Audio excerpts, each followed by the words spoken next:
And with us, we have a good crowd of people from, as I said, Asia and Australia.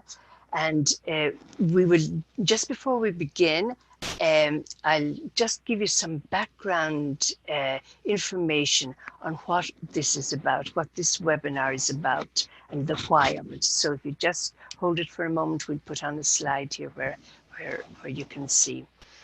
If you look at this slide here, you see CSW 64. That is the Commission on the Status of Women. And below it, you see Beijing+25, which is what we're talking about mainly. But just to begin with, the Commission on the Status of Women, that actually began, this commission began right back at the beginning of the United Nations. And which means that this is its 64th session. In the whole 75 years, there were a few years when they didn't meet, but it is around since, I think it's 1947, actually. So, and that has been, from the beginning, trying to work on women's issues in different ways and they went through a whole lot of stages. And anyway, in around the 70s, they began to have to work on world conferences on women. But the fourth World Conference, which was held in Beijing in 1995, was the one really that has made the greatest impact long term, because that conference came up with a plan of action which governments committed themselves to follow and which they have been doing. And every 5 years, there is a review of this plan of action. And this review is done within the Commission on Social Development. So that's the way it works. So anyway, go on to the next. Thank you. So then just to show you how it all works out, the review for the Beijing process, it begins first of all with national reviews. And you see that big star there because that's what we'll be dealing with. Countries are invited to submit a national review. Not every country does it, but a good number of countries do it. And then after the national reviews, you actually have regional meetings, and out of regional meetings, regional reviews. Now you see a little cloud there because in actual fact, one of our countries, India, is actually working from the regional review because India did not send in a national review. So they've extracted India from there. Then another important part of all the process is the what's called an expert group meeting report. And that with all the reviews helps to bring the information together out of which the basic document for the review or the commission is made. And that is what's called the Secretary General's reports. So you have as the backgrounds, you have this expert group meeting report, you have the regional reviews, and you have the national reviews. And then that's all worked on during the Commission on the Status of Women. And then at the end of the Commission, the outcome is called a political declaration. So just so that you're aware of that, this is how we are going to become involved now. We have looked at the national reviews. Our province UN reps from the different countries where national reviews were submitted, they studied the national review and they have prepared quite a lot of information coming from the reviews and from the regional one in the case of India. So now, Francesca, would you move on and just show us the whole group, I think. So I'd just like to see who we have, our presenters here, and I'd like to present the presenters. Let me see if you can see us all.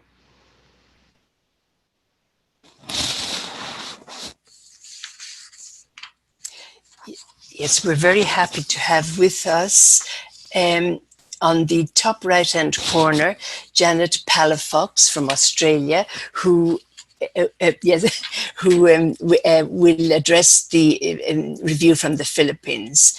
Down below Janet on the right-hand side, we have Nirmala Arul from India. And to the left of Nirmala, Cynthia, who's from the NGO office. Cynthia works with me in the office here. And at the moment, Cynthia is in India, awaiting her visa to return to New York. And then to the left of Cynthia, you have Libby Rogerson from Australia. And we go down to the lower left hand picture there, and there we have Nabanita Shoma from the Calcutta Center for Social Center, the Calcutta Mary Ward Social Center. And Nabanita works specifically on human trafficking. And you can see there are two people there. You've got the light behind you, so we can't see your face very well. Beside Nabanita, with Monica Sushiang. Monica, very good. Monica is the director of the Mary Ward Social Center in Calcutta. And then on the right-hand side, we've got Smita Mutu from Nepal. So there we have our presenters. You're all very welcome. And we will begin now with a series of questions on what you've prepared and what, yes, the different reviews from your countries. So I think let's begin.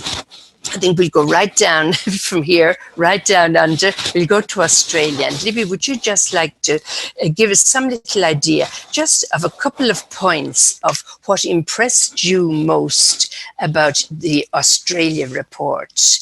And I think the good, what impressed you most in the best sense. Thank you, Cecilia.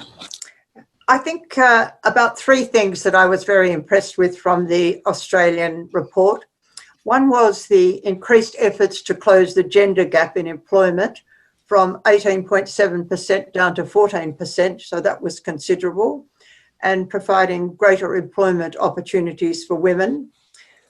I was unaware of the efforts that the government had made to increase employment for Indigenous women. A long way to go, but nonetheless, the data indicates some improvement. And there is within the document a number of case studies indicating this. And the third thing, which I was delighted with, was the representation of women on government boards. Australia is really very static in the area when it comes to representation of women on civil society boards, but the government now has 45.8% female representation on government boards. So those were some standout items from that. Thank you. Thank you very much, Libby, for that. Now I'll ask Nirmala, what about India? What kind of impressed you? What stands out for you in the good sense? What I was impressed with our report is the participation of women in politics has definitely increased, not to that extent compared to other countries, but from 1952 to now 2019, there is increase in percentage. Now we have 11.5%. And another thing is that we have in India, many act has been, in the course of looking at the problems, which I was really impressed, looking at all the act that we have to protect women and to see that she's empowered. So the policies that we have in places is very impressive in looking at this. And the employability, jobs are available for women and they are cared for. And education, in terms of so many people have come forward and given the opportunity for women to be educated, though there are only 49% we have graduate in India, according to the record, but we still can say 25 years, in course of 25 years, women have been educated and empowered. Thank you. Very good. Thank you very much. And what about Nepal, Smita?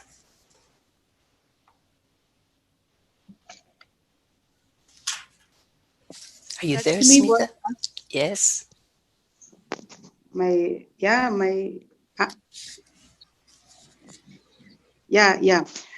So the most important thing that I admired in reading the report is the legally due to various committee that was formed after the Beijing conference, they managed to implement constitutions that are pro-women. As a result, when we had lately the federal state in federal country, it was a democracy, it was a kingdom. So once it became a democratic, it went on for some years. And once it became a federal country, due to women influence, 40% legally provisions are given to women. As a result, in all our 7 states in Nepal, women participation is 90%. So they have managed to be, because of the reservation, they have managed to come on the power now. And second thing that I admired is the economic empowerment they have done. There are a lot of women cooperatives, so that is given an importance. Lot of programs that are for women is the power to implement those programs should be given to women cooperatives. So financial importance is given also to women. And thirdly, the report shows very clearly, and plus our constitution shows very clearly, that women like men have the equal right. So that is promised in the policy.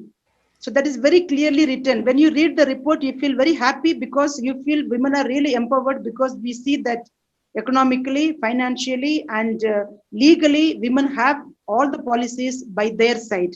And our women in Nepal seem to be very active, fully in all the committees. They have very active participation in the country. Thank you very much for that, Smita. That's very interesting. Now, what about the Philippines, Janet? Yes, I was looking at the Philippines. What really impressed me is the rate of the gap in education that they have closed, with literacy rate now much higher among women at 92.7% compared to men at 88.7%. And the other thing too, which basically the other thing is they have also improved wage equality. As a result of those, they are now number 8 in the World Economic Forum Global Gender Gap Report for 2018. Apparently the only Asian country in the top 10. Another thing that they have improved on is on the response mechanism in relation to trafficking in persons. So much so that the Philippines have been upgraded to Tier 1 in the U.S. Department's Trafficking in Persons report for 2016, apparently the first Southeast Asian country. I think there is one thing that they have mentioned, and the reason why I'm putting this at the last is it's in relation to health outcomes. Recently, there are 2 laws that have been put into action. The first one is called the First 1,000 Days Law, which supports pregnant women from birth until their child is 2 years old. Local governments implement this program, which I understand is a UN program, and it includes nutrition, counseling, consultation on various health issues and psychosocial support, oral health, lactation management. So basically, it's a holistic approach for the first 1,000 days of a child. The second thing is that they now have a Universal Health Care Act, which is automatic membership to the PhilHealth, which is the government health insurance, which provides them access to primary health care and basic hospital accommodation.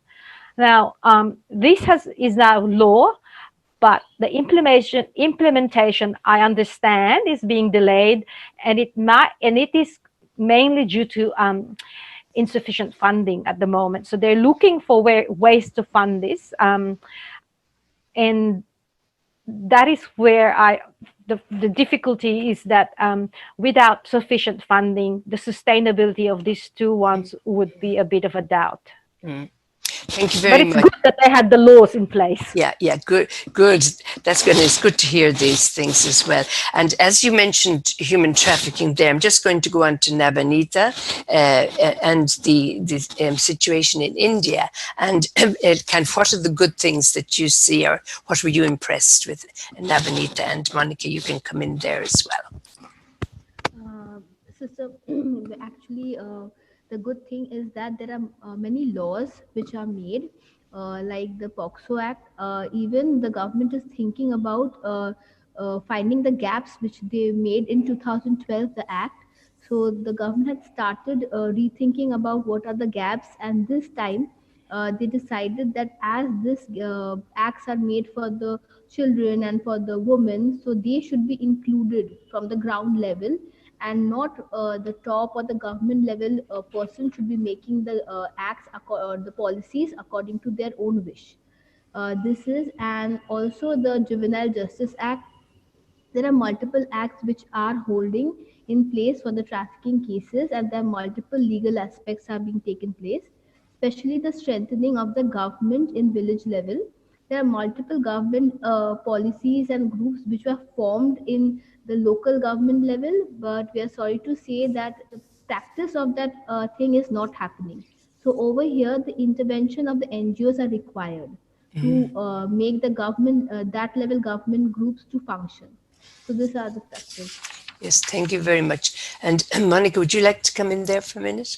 Since Nirmala and Nabanita had said a few things about what the government is trying to do something, what has impressed me is the Khap Panchayat. This is very important for us to mention it is here, because this Khap Panchayat, it may not be in all over the states of India, but in maybe in 2-3 states of India are very powerful, where these elderly men, they hold the laws in their hands, especially for child marriages and stuff. So I am impressed with this, because the Supreme Court had declared this illegal for the last 3 years. So, but of course, on the ground level, there are a lot of loopholes.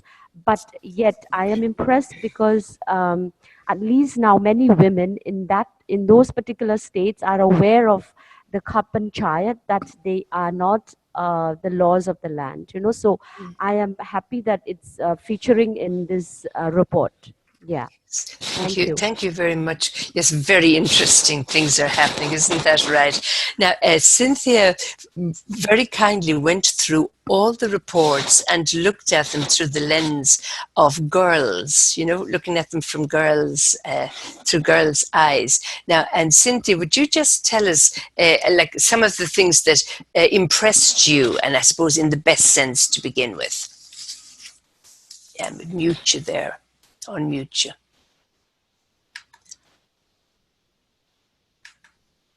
Can you unmute her there? No? Can you hear me now? Yes. Good. Okay. So I went through the report of few countries, and I noticed that countries are realizing that empowering girls and young women contributes to transformation of the country's economic future, as well as the development of its people. Therefore, various forums, commissions, and empowerment frameworks are created to work towards this. That was very impressive. And especially in Zimbabwe, I found there's a National Peace and Reconciliation Commission. And one of the core values and principles of this National Peace and Reconciliation Commission is the protection of women and girls, persons with a disability, youth, and all generations. That was very impressive. Thank you. Thank you very much for that. Now, it was very good to hear, the good things that are being done. And it is wonderful to know that, most countries are actually trying, and in different ways they achieve what they set about doing.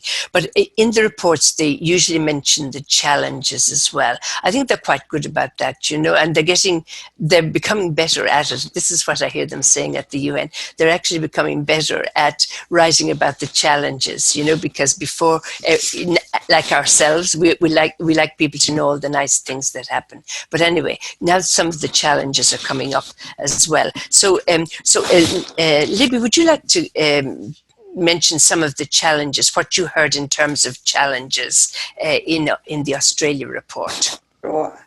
I pick out 3, Cecilia, but I've got one to focus on in particular. I think the biggest challenge to us is around domestic violence, because despite a lot of money being put into it, a lot of organisations and a lot of efforts. One in an Australian woman dies at the hands of her partner every week. So we're not winning that battle at all. The second challenge is the whole issue of Indigenous women, but particularly Indigenous women in remote areas with few services, lack of employment opportunities, very dysfunctional communities, and that also is one of the big issues of domestic violence that occurs there. So you have Aboriginal and Torres Strait Islander women facing compounded disadvantage, racism, lack of education, lack of employment, remoteness, and also domestic violence. And the third issue is one that's new on the list, but coming upon us, which is homelessness in older women. An acute shortage of housing, very expensive housing, limited supplies, and older women are particularly vulnerable, particularly divorced or widowed women, because they have few savings, little superannuation. There is some social protection, aged pension and rent assistance, but it's not enough to meet the costs of housing. And much of the response to homelessness in older women is met by the non-government organisations. And homelessness is also a key factor in anything to do with domestic violence. Yes, So thank you. 3 areas. Yes, thank you. Thank you very much for that. It's just interesting that we had the Commission on Social Development on homelessness here. It is becoming, and older women were among the most vulnerable, actually. So now, Nirmala, in the case of India, what were the challenges that seemed to come up there? So in India, there are many challenges. We have come a long way, but there are many challenges. The most important thing is education, I feel, and we need to work on education, because naturally the families, when we have boy and a girl, they would give importance to boy than girls. That attitude still we have. Even civil society suffers with that. Maybe government is making a lot of effort. We as civil society, in our society, we struggle with giving importance to education, and definitely health. Health is another aspect that we struggle with in India, hygiene and sanitation and health. There are a lot of NGOs coming up with, even Monica is coming up with sanitary pads and working and distributing, but still that is still a challenge in many parts of India.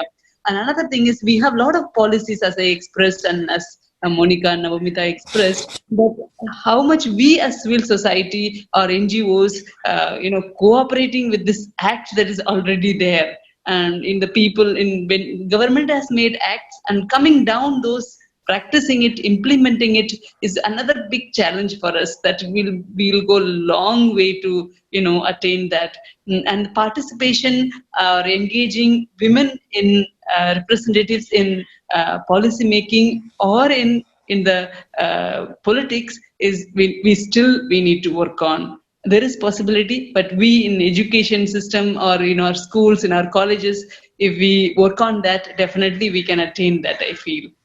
Yes, thank you. Thank you.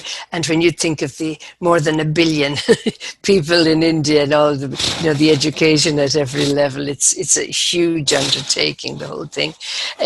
Smitha, what about Nepal? What are the challenges they name in Nepal? Yeah, in Nepal, as I see now, the very important challenge now is to train our women leaders who have already come to the power now. Though they are in the authority, they do not face that kind of environment need to be created where women feel confident to exercise their power. They have come to the power due to the reservation, and still it is manipulated by men folk.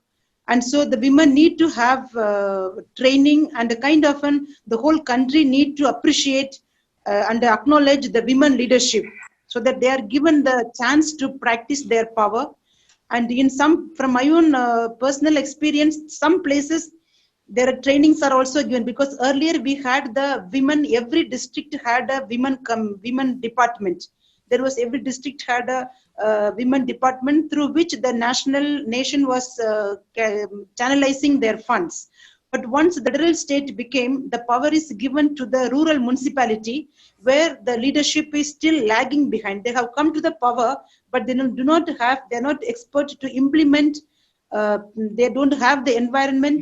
They're not trying to get the budget, because most of the budget is put now for the infrastructure.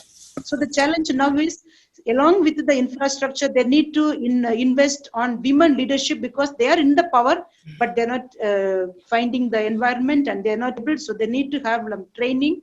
So that is one of the main challenge. Another important challenge is in Nepal, it is a 3 geographic region, so they're not able to come together.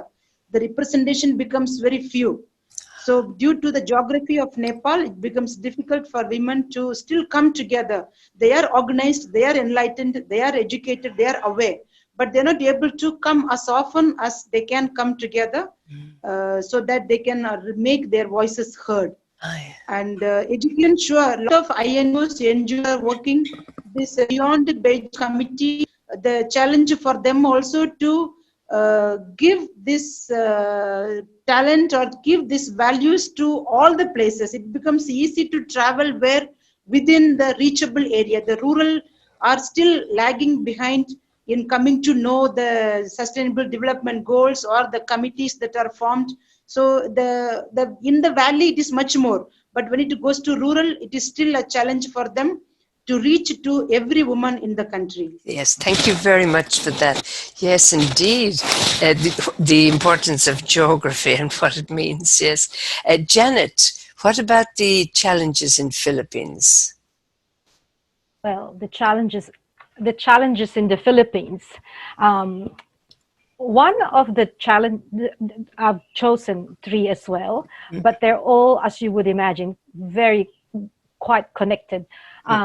One of the things that have happened, and I was interested that the government have actually acknowledged this, is that the government's war on drugs and counterinsurgency has adversely affected the rights of women, girls, and children.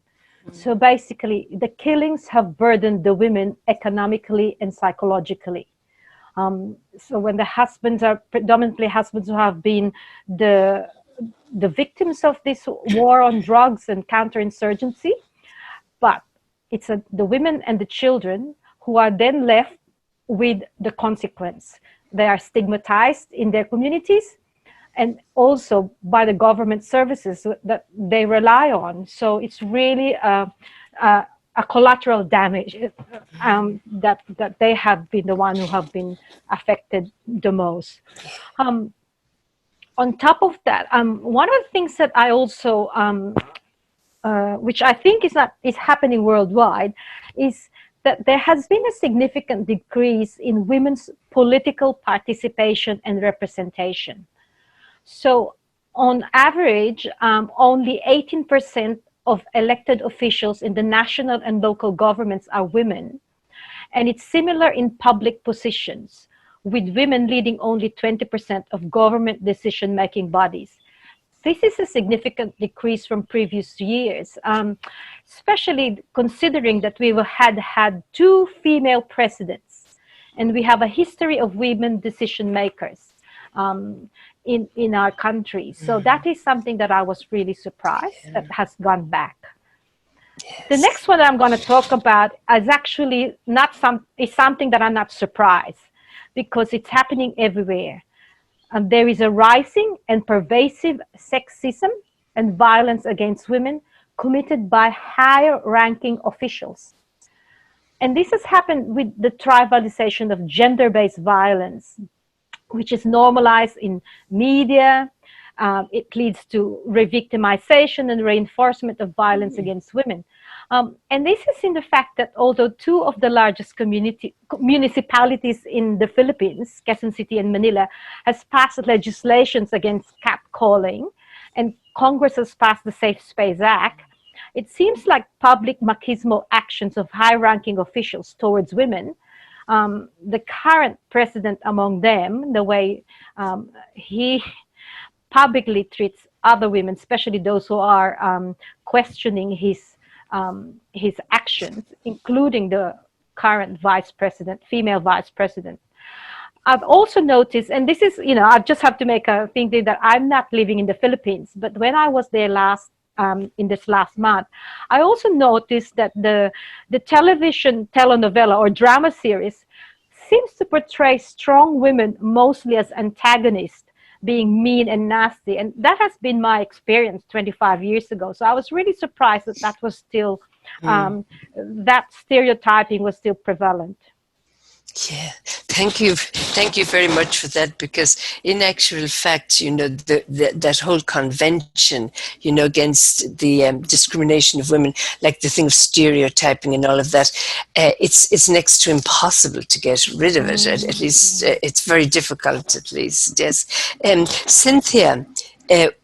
Now, from what you read about the girls, what were the main challenges? Or would you just give us a couple of challenges that you found? Yeah, so as I went through the reports, I realized that many countries are mentioning about the challenges, mainly the violence against women and girls continues to be a problem for them. It does not mean whether you belong to a rich or poor country, the violence against women and girls, it continues. So though there are legal systems and other institutions to handle the violence, but still the violence are increasing on women and girls, whether it is domestic violence or sexual violence, violence at the workplace, it is on the increase. And second thing, what I found is the financial problem the countries are facing. They're not able to finance various programs, policies, especially on, to invest on health, education, social protection mainly. So the financial crisis, the countries, especially the poor countries, they go through, that is a big challenge for them. And of course, the inequality, the poverty that is prevailing in the countries. And another main problem, challenge is the cultural and religious practices, which are really barriers in many societies. Even if, the girls want to be on the mainstream, they are not able to because of the cultural and religious practices they have in their own societies. So even if the government or the civil society want to help them, this becomes really huge barrier. And the implementation of policies and laws and rules due to structural barriers, financial, these are really difficult for the government to implement the policies. Of course, the corruption when it comes to the local and local level administration, the corruption, even if they want to implement some schemes and programs for women and girls, it does not reach them. And as already mentioned by Janet, political participation of women and girls decreasing. Yeah, these are some of the challenges I noticed while reading the reports. Yes, thank you very much, Cynthia.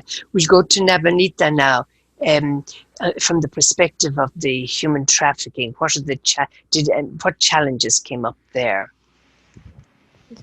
Okay, I go. The challenge, one of the greatest challenges for us in the trafficking, because India is huge, and we don't have a kind of interstate migration policy in a sense, so that we cannot control it. That is one thing, and which Nabanita will speak from women's perspective. I am just going to stress on at the congregation level. In a sense, one of the challenges that we face, though there are many congregations are doing this kind of work, but we are lacking very much on the what do you call it, documentations on data. So therefore we cannot, suppose if we want to challenge the government, we are lacking in that because we don't have a proper documentation or a proper data. And the second thing is, the government is actually, their job is to do a lot of work at the villages, but somehow they do not do that kind of work. So we NGOs are trying to do it, so which is not helping in a sense, because the government is complacent in a sense to say that okay, the NGOs are there and therefore they are going to do it.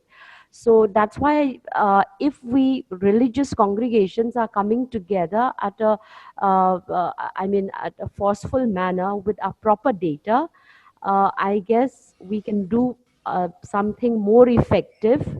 And also the second challenge is, as congregation, uh, we do not meet often. We have this, at the national level, we have a group, but I guess they meet only once a year. But where we are, we have tried a lot to meet with other congregations level.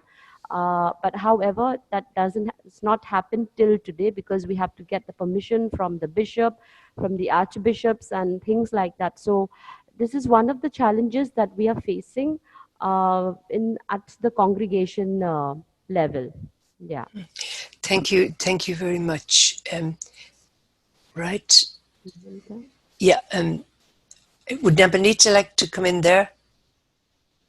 I would like to talk about the trafficking section. What are the gap is? Is that as Yeah, Sister Monica? it's difficult. Could you speak a bit louder? It's into the Sorry, mic. Yeah. sister. Yeah. As Sister Monica said, that the government have taken that they have taken everything casually because they feel that the NGOs would work on it. They do not feel anymore that's their responsibilities. They feel that this is our responsibilities, and we have to do it. So the ownership, which the policies which are being made in the higher level by the government official, it's not coming down, because they do not care for the thing. It's like the pressure of work they are having right now, with one person is in charge of the trafficking, that person is in charge of reporting, that person. So the pressure of work, they do not in a human way, they do not approach the victims or the survivors. So that's also a drawback. Yeah. Thank you. Thank you very much. I'm just aware that we're running out of time. This has been really fascinating, and we could spend a long time going into this, deeper into it. Francesca, would you like to say just give kind of what you've been hearing there? Sure. I just wanted to make a note of, I guess, the few things that stood out. I think in terms of the positives, it sounded like these issues are certainly being discussed at a higher level, but I guess, and in certain cases, legislation is being created, but I guess what I kept hearing was that there's a lack of implementation, and I think a lack of positive and impactful implementation. This is certainly an issue when it comes to different cultural and social challenges. We know that they're the issues that are harder to break, especially when legislation might focus on one particular issue and fail to understand or address the relevant circumstances and the environment surrounding it. But I thought it was a very interesting point about the lack of data. And I think that's an important point when we're talking about how to influence the government, is how can we have access to this data to really give evidence and back up what is happening on the ground.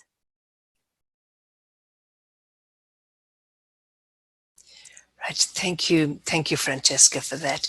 And we'll just finish off now. We'll just give one round, just basically to say, what would you like to say to the world after what you've kind of read, first of all, what you've read, each one of you, and what you've studied from your own country and from what you've heard here. What would you like to say to the world? We'll give a run through the whole group. Libby, would you like to begin there?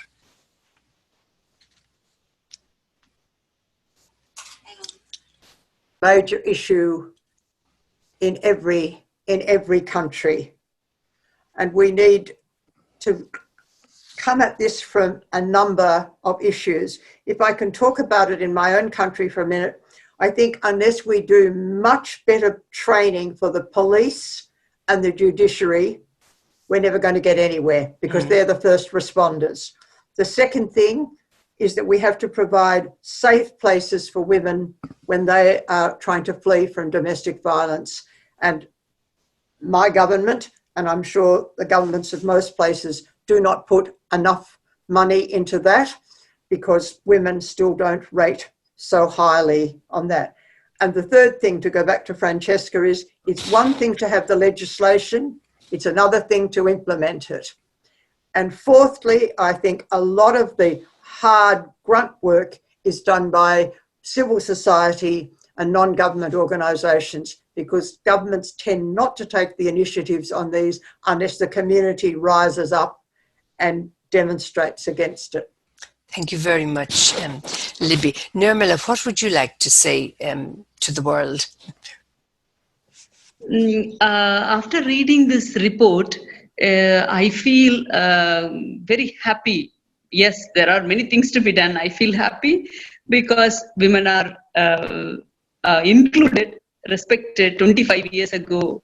Because of that, today I am what I am because of that. So I am thankful to Beijing report and the initiative of that declaration over the 25 years to this world and to Beijing. And the next thing that I want to say is that as all the others said, that we as civil society, I feel we have greater responsibility here to cooperate with our government, local government and the central government to carry on this.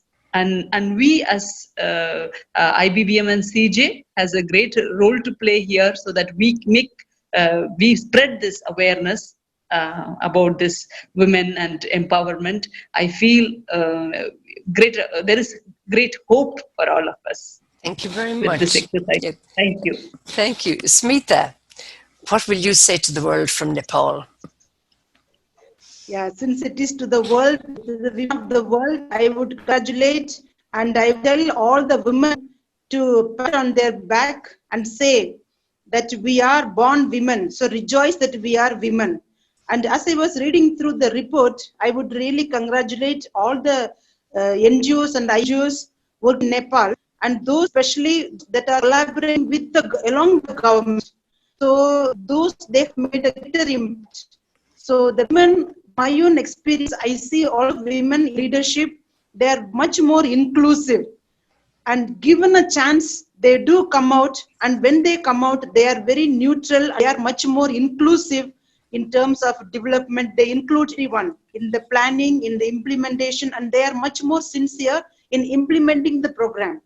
So especially women financially empowered, they become much more experienced that power within them, and they are very empowered and they do great things for the country, for the world. Yes. So I would surely rejoice, and I would ask every woman to rejoice. Great. Thank you very much. Thank you very much, Smita. We're running out of time, so just a quick what you'd say to the world, Janet.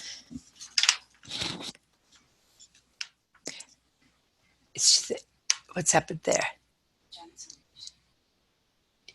But my request to the world is education, education, education. We really need to educate women, men and our leaders about really the horrible effects of a patriarchal structure. We really need to look at that more than anything, I think. So thank you. Thank you, Janet. Cynthia. Cynthia, is she muted? Okay. Yeah, I would say respect the human rights of everyone, especially of women and girls. And there is hope. Together we can make a difference. Working together is important. Thank you. And Nabanita, what would you like to say to the world from Calcutta? With regarding to the trafficking, I would love to say this with confidence that, you know, especially for the victims, for all the victims out there, that you are safe now and no one here will hurt you. I pray that someday will happen, and someday that women who are victims of trafficking will feel safe and will feel confidence within themselves that they have a right for assistance. Thank you. Yeah, thank you. And Nabanita? So I would like to add to that is that awareness and education are the key factors because many people are not aware about their rights. So that's the key factor we should focus on. Yes, thank you very much. And I'm afraid that with that we'll have to leave it, because we've just gone over the time. So a big thanks to each one of you, to all our participants who've been on, and I hope it's been helpful for you, and I hope it's given you enthusiasm. And I know some of you who are on were actually at Beijing 25 years ago, so you've got lots and lots of memories, and I think awareness of all that has happened in 25 years. It's been wonderful. It's been wonderful what's happened for women. Now there's a whole lot to be done, as we know all about it. So thank you all very much, all the participants, and thank you presenters, because you put a lot of work into this. And between us all, between province UN representatives and the NGO office, we can keep educating ourselves and educating the public around us and all these issues. So the very best of luck, and very happy International Women's Day. We will be just beginning the Commission on Social on status of women in Beijing 25 here, but we will have a celebration as well, right? So thank you very much once again, and we'll say goodbye, and until the next time, whenever. Right? Thank you, Cecilia. Thank you, Cecilia, Thank you, Cecilia, for organising. And Francesca Francesca did an amount here. Yeah, yes, indeed. Thank you, Francesca. Thank you. Thank you. Congratulations, and Francesca. Thank you. Bye bye. Bye bye. Thank you, everyone. Thank you.